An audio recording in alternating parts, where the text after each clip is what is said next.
In this election, we each face a question. What kind of country do we want to live in? There are some people who think we should be a country of chaos, of fear, of hate. But us, we choose something different. We choose freedom. Propelled by that, and I hope you find also in the hard work of campaigning a little bit of joy. I feel it. I heard it just as I was coming into this room. We can have fun too. It's okay to have fun. Politics doesn't have to be a doom and gloom death match. Yes, we know what we're up against, but we also know what we're building, and that's the biggest thing that I think we're going to be proud of looking back on the 2020s, that I'm one day going to tell our kids who are now 3 years old about what we did in this time. It's not to me.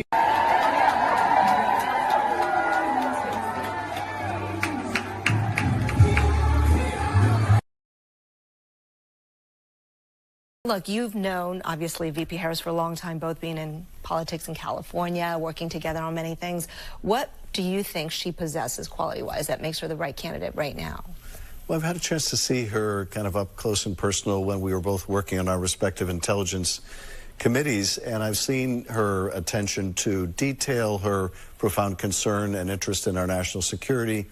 I've witnessed that fine prosecutorial mind. She's very much able to make the case, to cross-examine witnesses in hearings. She brings an incredible skill set and dynamism to the race. I think she will make an incredible president, and she's already running an incredible campaign. But what a phenomenal contrast between this former prosecutor, former attorney general, who's held, you know, big banks accountable, held criminals accountable, going up against a criminal. Someone who's a business fraudster, someone who's a sex offender, someone who's a serial lawbreaker. And so it's a profound contrast. But I also like the contrast between someone who has fought to make the economy work for people again, especially working families, and Donald Trump, whose concern has only ever been about himself and his own wealth and that of his family members. So it's a great, sharp contrast.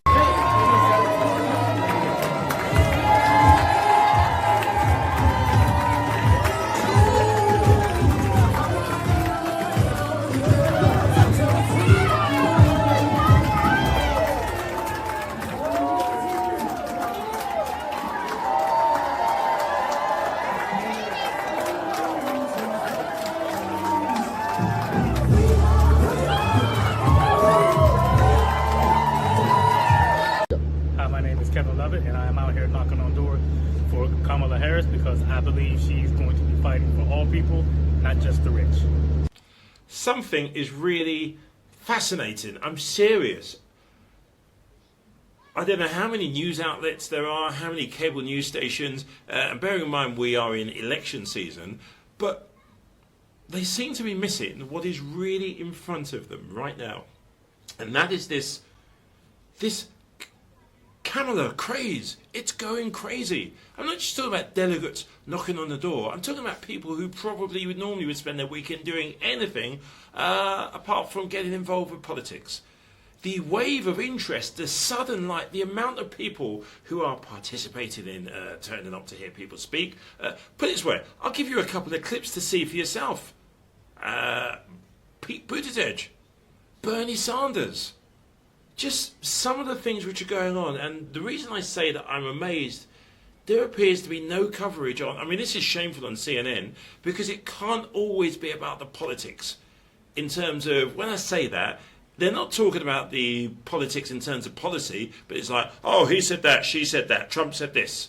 It can't always be about the talking heads.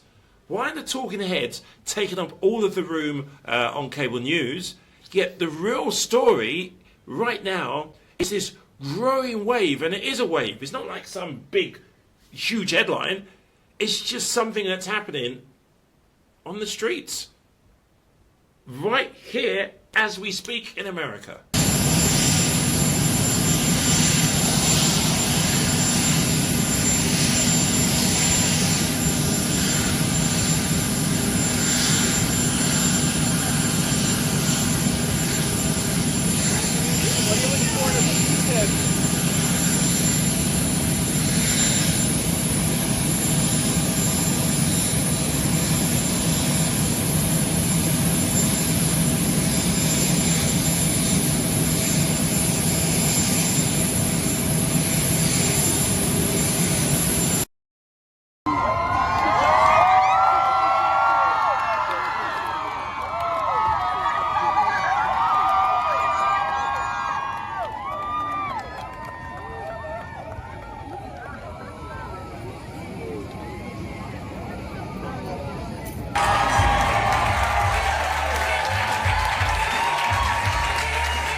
many brave men and women have fought to defend American democracy. Some of them died.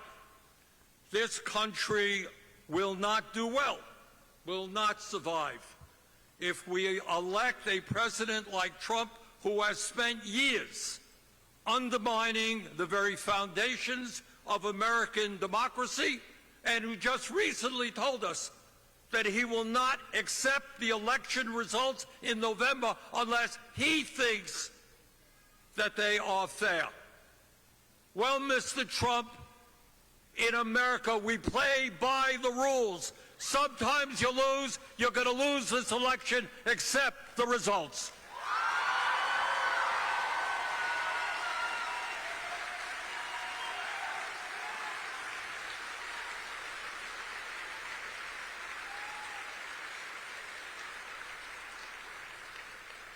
But our job is not just to defeat Donald Trump.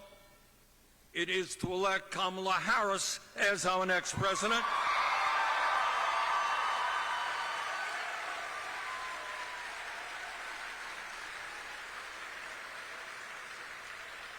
And let us be clear, this is going to be a tough election. Maine is one of the battleground states. Just came from New Hampshire, another battleground state. And the progressive movement, in my judgment, has got to do everything we can to get out on the streets, to knock on doors, get on phones, get on social media, and do everything that we can to elect the vice president.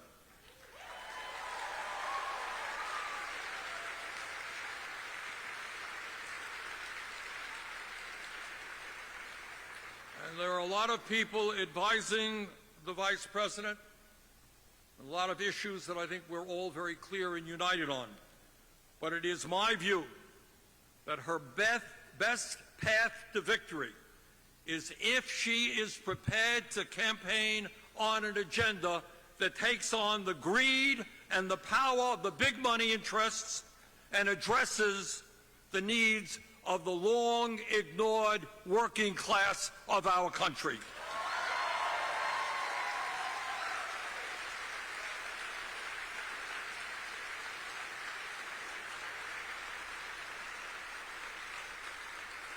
And the very good news in that regard is that she can build on the very good work that the Biden-Harris team has done over the last 3.5 years.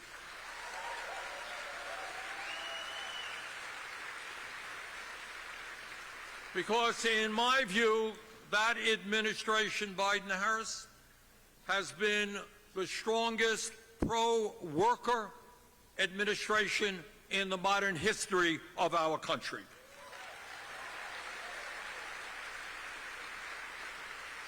Now, some of you may recall that for years politicians were talking about rebuilding our crumbling infrastructure, our roads, our bridges, our water systems, our wastewater plants. Well, Biden-Harris administration has begun to do that.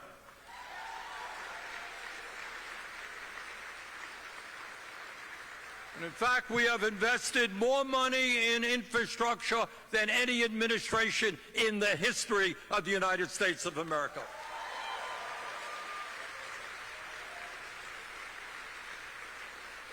As a result of disastrous trade policies, like NAFTA and permanent normal trade relations with China, we lost thousands and thousands of factories and millions of good-paying jobs. Under Biden and Harris, we are finally beginning to rebuild our manufacturing base.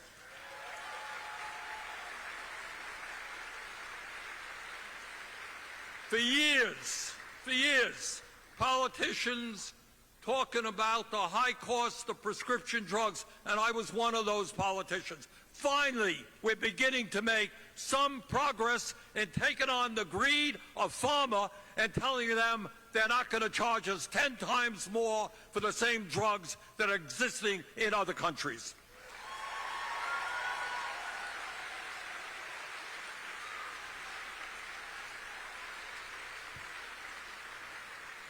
When I was last in Portland, when I was running for president, I talked about the need to cancel all student debt in America.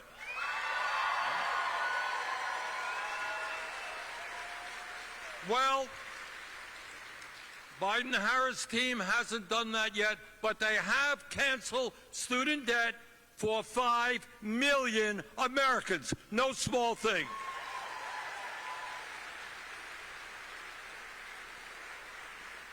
And while Donald Trump and his friends in the fossil fuel industry think that climate change is a hoax, the Biden-Harris team has put more money into transforming our energy system away from fossil fuel to energy efficiency and sustainable energy than any administration in American history.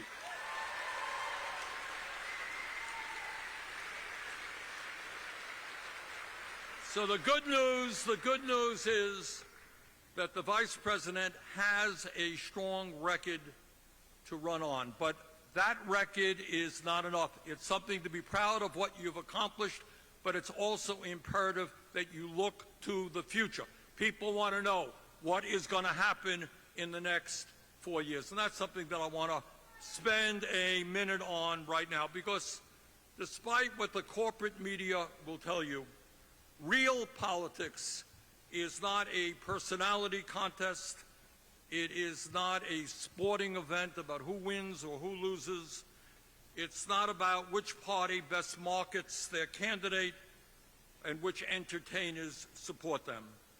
It is about acknowledging the reality that tens of millions of people in our country are struggling every single day to put food on the table and to take care of the basic necessities of life.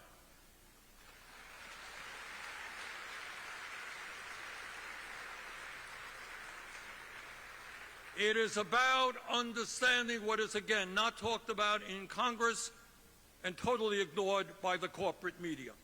And that is that we have more income and wealth inequality in this country today than we have ever had in the history of America.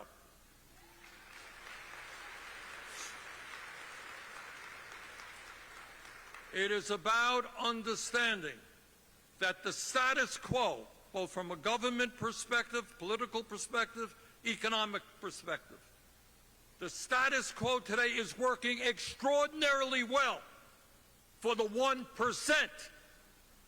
And it's our job to create a government and an economy that works not just for the people on top, but works for every man, woman, and child in this country. That's our challenge.